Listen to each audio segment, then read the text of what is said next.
Tim. Welcome to our channel and thank you for logging on. Today we continue our journey through the current Grand Seiko collection with the Grand Seiko Spring Drive Automatic SBGA375 from the Heritage Collection, a stainless steel timepiece evocative of the landmark 1967 Grand Seiko 44GS. Now the best way to experience a watch is in its natural environment on the wrist, and on my 16 centimeter circumference wrist you can see that this is a contemporary sized watch with vintage evocative cues. So 40 millimeters means it's neither undersized nor oversized, it's right sized. It's also reasonably slim at 12.9 millimeters thick with a stepped case flank.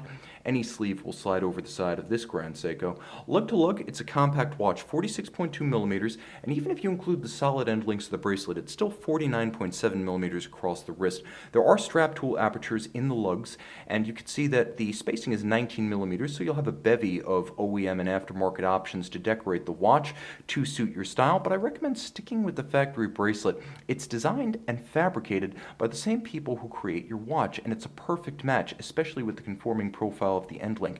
Large, small, and intermediate sized links with both satin and polish, all removable links fixed with screws. You can see that there is a half link for precise sizing, and it's duplicated on the opposite side. The clasp is beefy, milled out, and substantial. A combination of a low profile and twin trigger release. Grand Seiko didn't create a friction fit clasp, they didn't create a clamshell system, they simply used a twin trigger, so it's not enough to depress one on either side, but you must depress both. A sports style watch needs a robust and secure clasp, and this watch delivers. Now the case is beautifully detailed. You can see there's almost a compound insect eye effect about the end of the lugs. Of course, the 44GS defined by its judicious interplay of hard facets and sinuous curves, and that continues today on the SBGA 375. Also a combination of polish and satin. The polish in particular merits special attention, as this is the Grand Seiko Zaratsu optically finished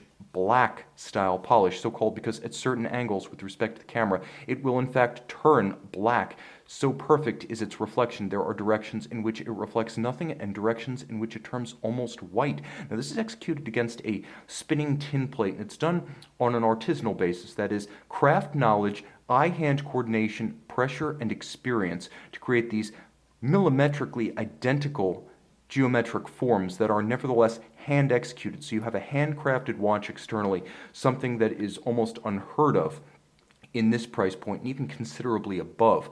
The timepiece has a dial that is no less handcrafted with a spectacular midnight metallic blue, and I'm going to do my best to do justice to this, but unfortunately it must be seen in person to fully appreciate. It is a spectacular metallic sunburst, and there are several blues at play. It's highly dynamic with an explosive effect in soft light. I can only imagine it in sunlight. And I mentioned hand finish, and that continues in the dial furniture as well as the hands themselves. You can see that the Dauphine style hour and minute hand at center are both satin and polished and sharply faceted about their periphery. The same level of finish executed on the counterweighted Lancet style seconds hand, and both Grand Seiko applique logo and individual hour indices are both polished and satin finished and sharply faceted, hand finished with diamond tipped tools and then hand placed for precision.